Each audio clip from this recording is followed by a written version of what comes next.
Many times when we often think about elections, we think about the president of the United States. I more often tell people that, your local elected officials have more power and control over the distribution of resources than the president. Join us today for a conversation to understand why your vote matters and what happens if you do or do not vote.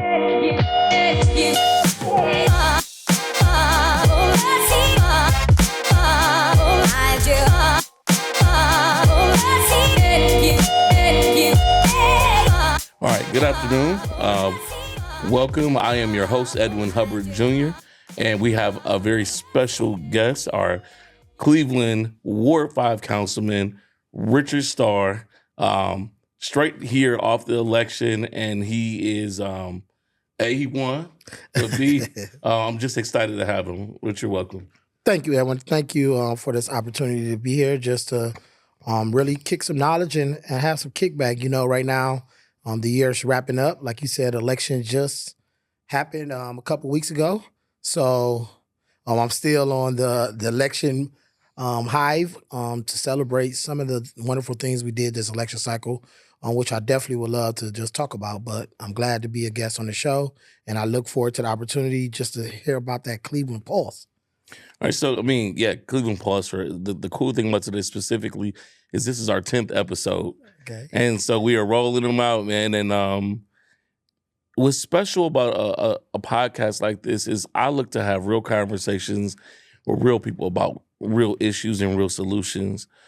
Specifically, in this one, we talk about voting, right? I'm always having conversations with people about being civically engaged and how important it is to be civically engaged. Specifically when I'm talking to young people and I'm asking, those fringe and new voters, hey, are you voting? No, I'm not voting. I don't know much about voting. Well, do you know that your local councilperson, your local mayor, and your local elected official has more input over your life than the president of the United States? And most people say no, or they don't understand, or they choose not to participate. But when you participate and you go to the polls with a plan, and let's say if in this case, my goal was to elect Councilman Richard Starr back in office, now I get to see my plan back in motion. And I'm happy to have you here to kind of talk about, as a councilman, what do you mean to your constituents? What powers do you hold in that regard? And how can they best leverage a councilman to live the lives that they want to live in their respective communities? That's great. So for those who are viewing, need to understand that there are three branches of government. You have the judicial branch, which is the courts. You have the legislative branch, which is the lawmakers on every different level. Then you have the executive branch. So just prime example from local government, the council people are the legislator for the local government in the city of Cleveland. So we make the laws, pass the ordinances, resolutions, set the budget for the city to operate.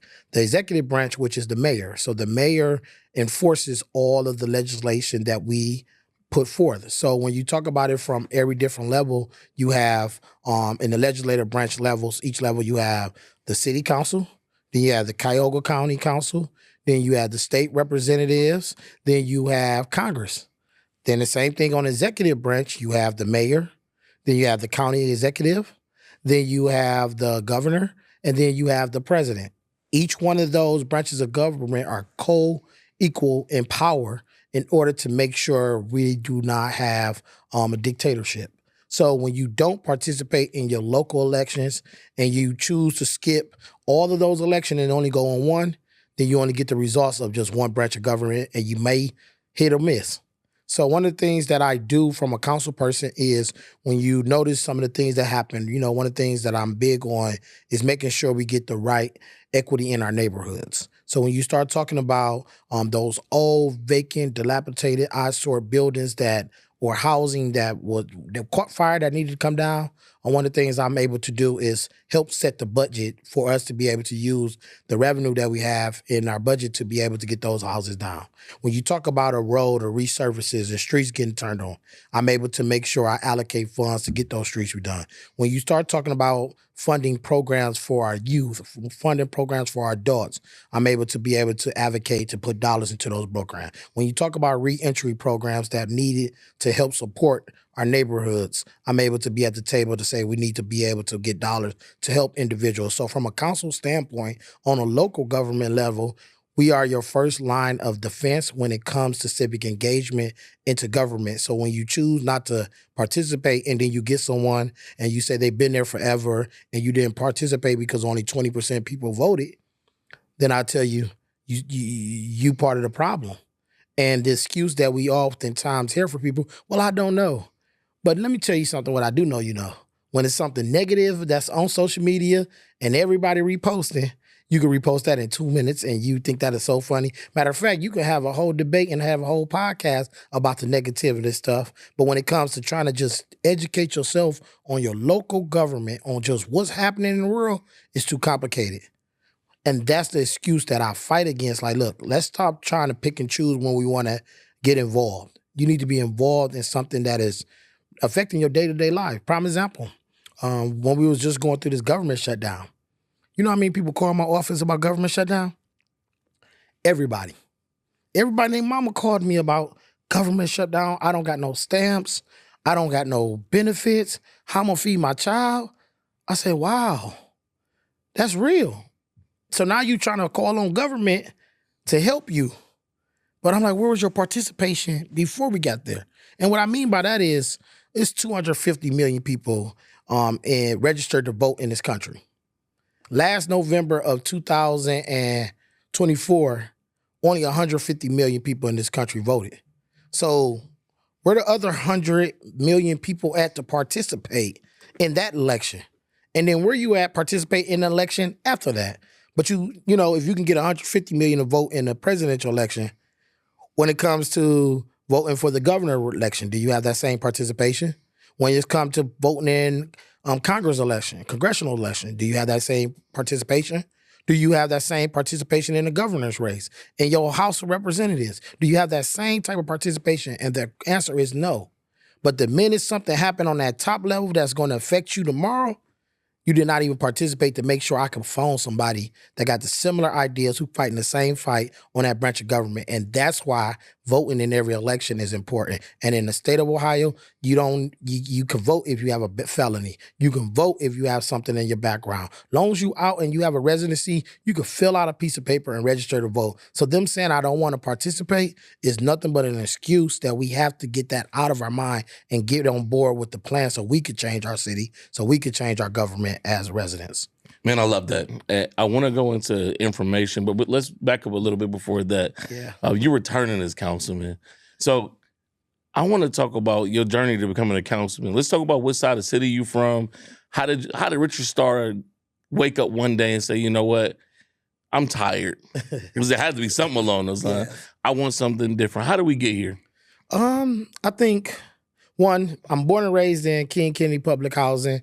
Down the way, where most people understand, grew up in the Ward 5 Central neighborhood, graduate from George Washington Carver School, graduate from Central Middle School, and then I went to East Technical High School and came out.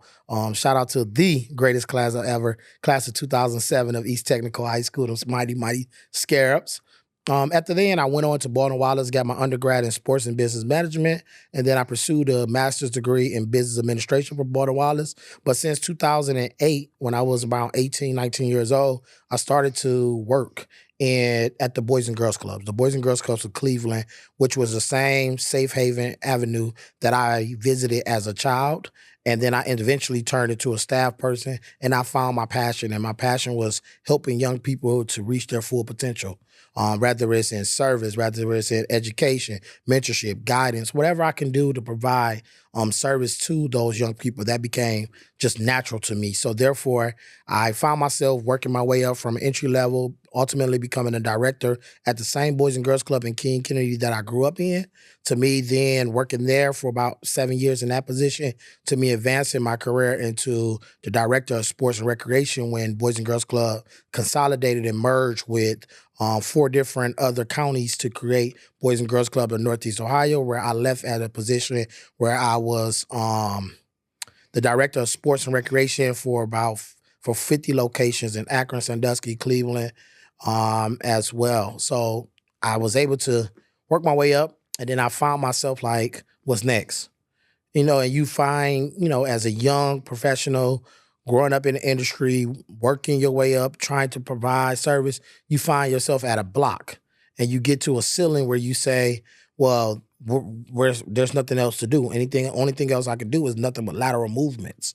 But I kept understanding that I was getting pressure and getting conversations, especially from like my good brother Walter Patton, Miss Carolyn Hampton, and other residents mentioned in 2017, like, hey, you should run for council. And I'm like, what is, I found myself being just like I'm telling them, talk about folk. I'm like, yo, what is that? What they actually do?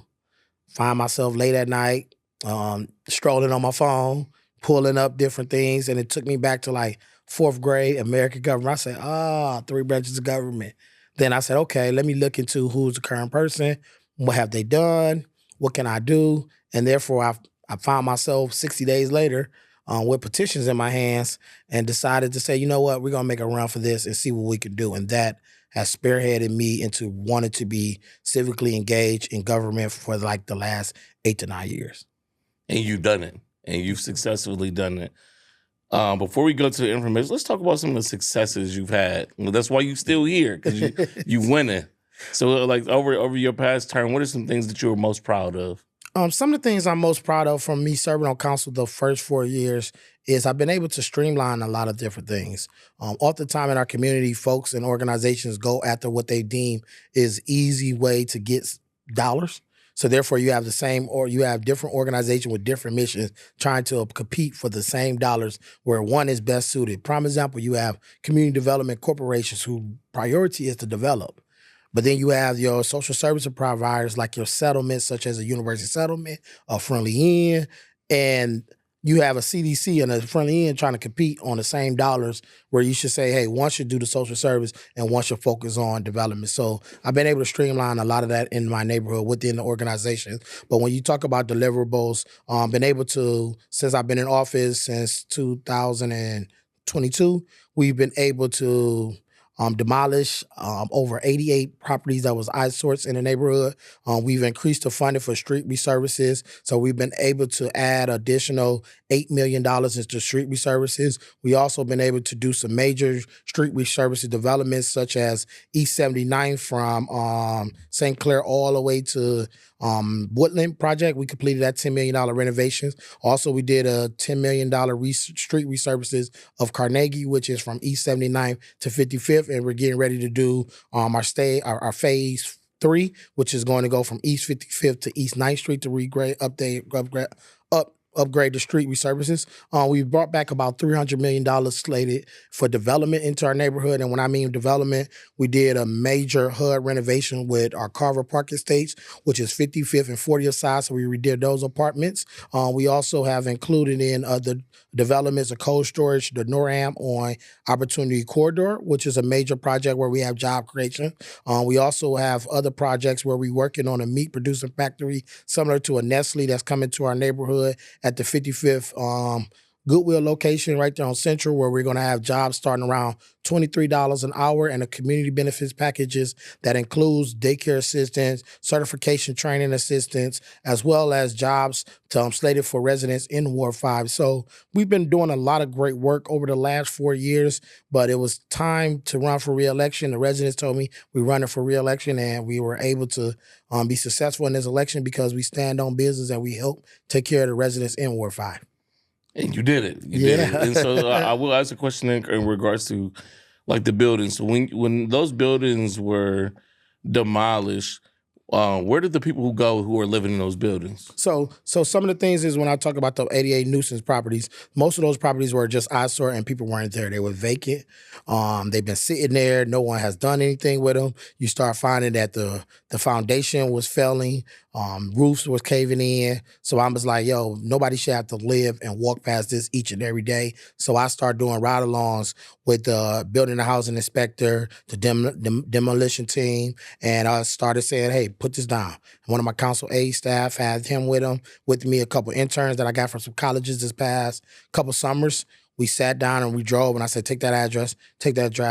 We put a spreadsheet together, and we sent it over and said, hey, these houses need to come down. And then we also put a list together where we said, these houses are going to come down. Prime example, we just passed the ordinance late last year where we're going to build additional 10 new homes in Ward 5, as well as rehabbing around 9 additional homes through the Habitat for Humanity, as well as the Cuyahoga County Land Bank, who's leading this initiative, where we're going to build some brand new homes in Ward 5. But also understanding that you want to have a beautification project where you could be able to say, we found some vacant lots and we build these homes on these lots where some homeowners are at, but it doesn't make sense putting these brand new homes, this new foundation, and then the next 2 or 3 houses are next door to it still need some home repairs. So we've been able to do that. And in addition, one of the things I'm proud of, we set aside some money where we're going to provide $10,000 to $15,000 in grants for home repairs without no income restriction for residents in our Ward 5. So being able to leverage the position as the council person and understanding how to work a community benefits agreement has been really, really great to help make our neighborhood thrive in Ward 5. I mean, you answered that perfectly. So I want to break it down for people who don't even understand it on even more basic level. If I live in a community and I desire to have some changes made, what is the best way for me to work with a council person? The best way to work with a council person is, one, look up who your council person is. I know I get quite often DM messages, messengers on Facebook, even Twitter, or X.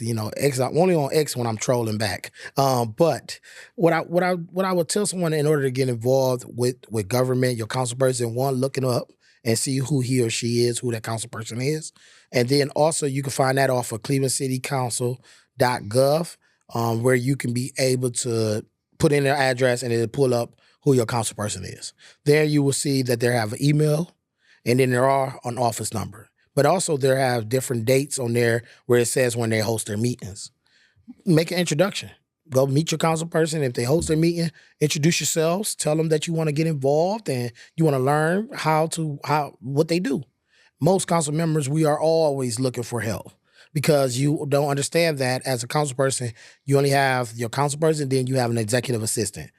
Any other position, you have to find additional funding, or you got to find organizations that have interns to be able to get into your office to help you get things rolling. So it's kind of like getting involved, and then also reaching out to them. And then also I would definitely want to dispel this myth. Social media is not the best way to reach you. And what I mean by that is, because it's hard. And what I mean by that is you a council person is just you, and you have 25,000 constituents. And when you get on your social media, you might want to scroll and just laugh and joke with your friends and share some things to that. But then next, people is like, yo, I'm messaging you all about a flyer that you posted, and the flyer has all the detailed information. And now you expect for me to try to message all of you back when I don't have a staff person or nobody to do it, which is kind of hard. So sometimes I may answer a message, or sometimes I may open it and talk back. But if I got to do that too, it's even more. So what I have in my bios is, hey, the best way to reach me when you want me to do something. Because if I'm just having fun on social media, or I might just be strolling, double tapping, then that might be at on 7 or 9 o'clock at night. And now you telling me about something, now I got to go and actually do the work right then and there. I try to streamline it to best serve you. So what I do have is office staff who could take in your call, find out what you have, what's going on. But one thing I do urge anybody who emails me, that's me. I check my own emails. So if you do email me, I'm going to be the one to definitely respond to your email, because that's my way to make sure I'm staying involved and understanding what is going on from the office. But I tell people, if you want to meet your council person, go to a community meeting, go to their events, connect with them, or you can come down on Monday nights.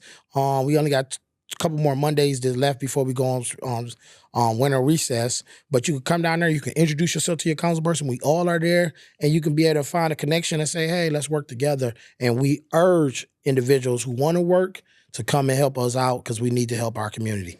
Okay, yeah, no, I totally appreciate that. And it's important for us to know how to work with our council people. Yeah. So how many councilmen is it in the city of Cleveland? So currently we have 17 council members on the body. Starting in January, we will be going down to 15. And back to the point of civic engagement or knowledge, the reason why we are decreasing from 17 to 15 seats is because of the things called the census tract, which comes around every 10 years. And folks be like, I don't want to be counted. I don't want them to find me. I got the ops. They watching me. First of all, if the federal government or anybody was looking for you, they'll find you already. You'll find you because you already posted on your social media. So they will find you already.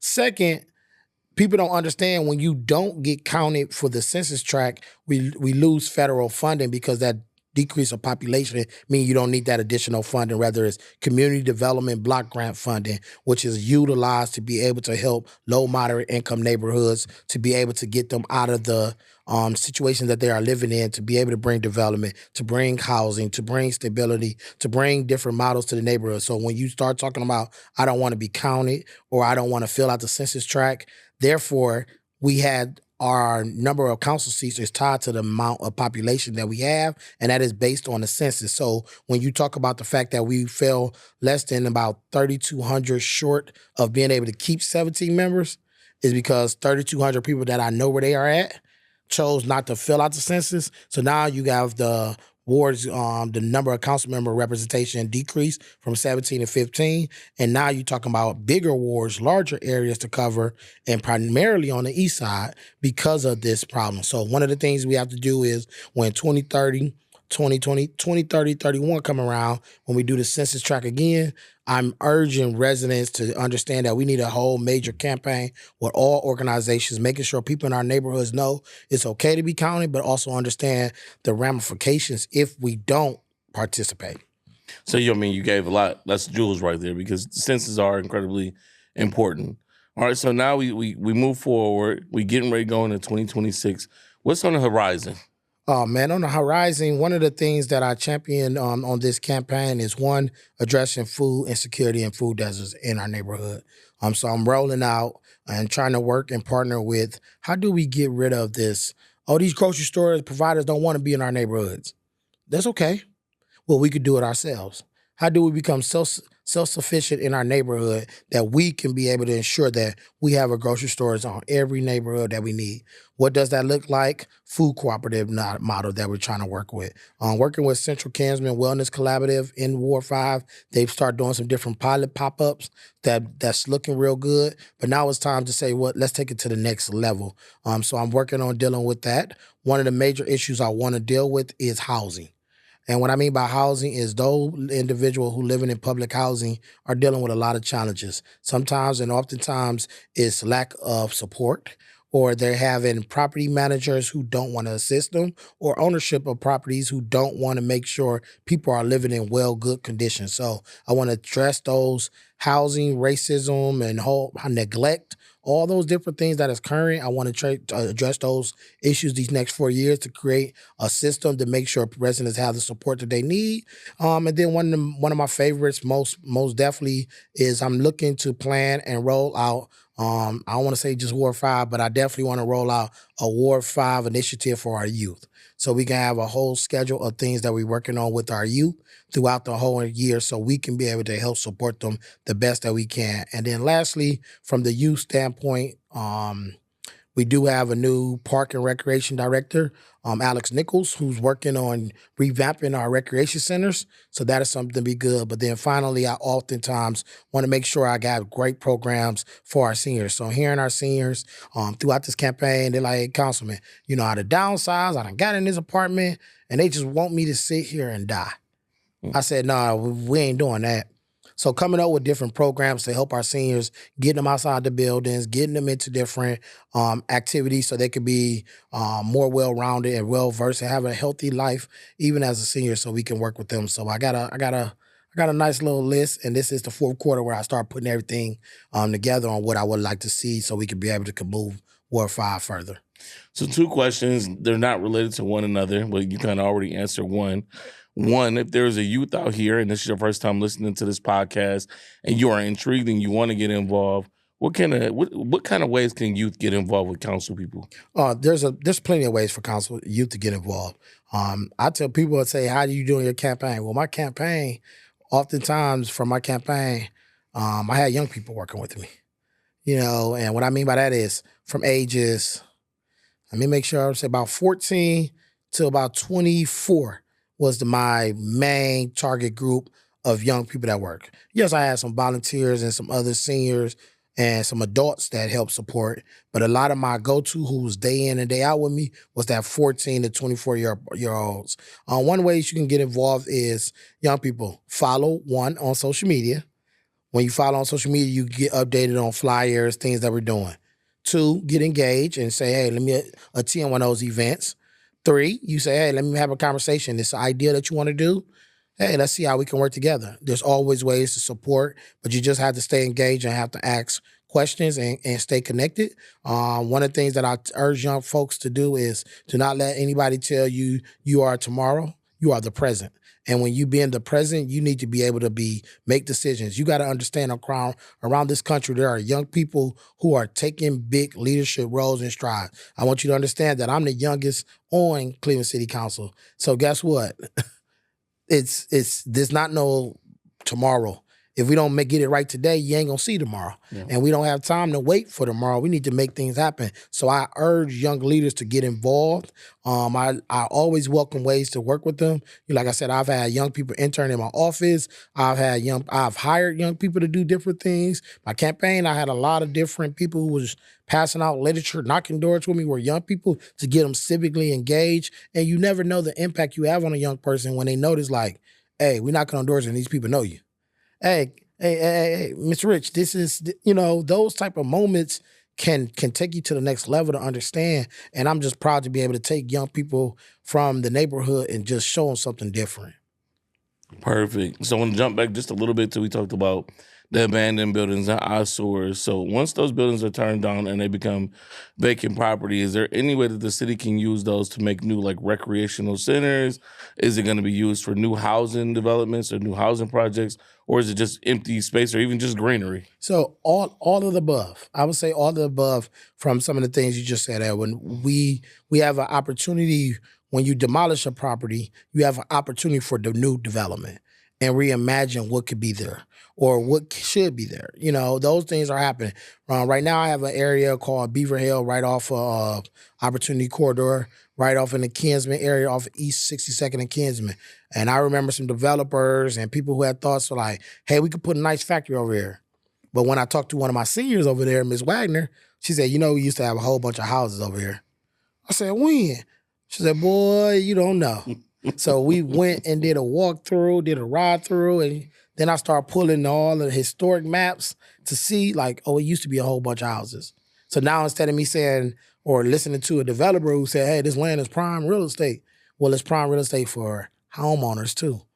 So creating those different opportunities, creating those programs, when you have programs such as Empty Space, is something that I'm excited. So last year in 2024, we finished our asset mapping the first quarter of this year, actually. We launched it in 2024. And our asset mapping is just to find what do we have in place, what are different things people want to see, how do we get to moving there. Now I'm able to say, let's work on a whole entire master plan because we got what we have access to, what we want, what we don't want. Now we can start talking about a master plan. And through that master plan, we can identify those locations where homes that came down, building that came down, and you start to see that some of the things that residents want is grocery stores, they want new housing, they want job creation, they want all these different things. So now you're able to see where they want them at in each area. So therefore, when you start talking to developers, you can point it right in the part of your ward that you know that your residents would like to see so we can expedite the project, so we can get shovels in the ground so we can start developing.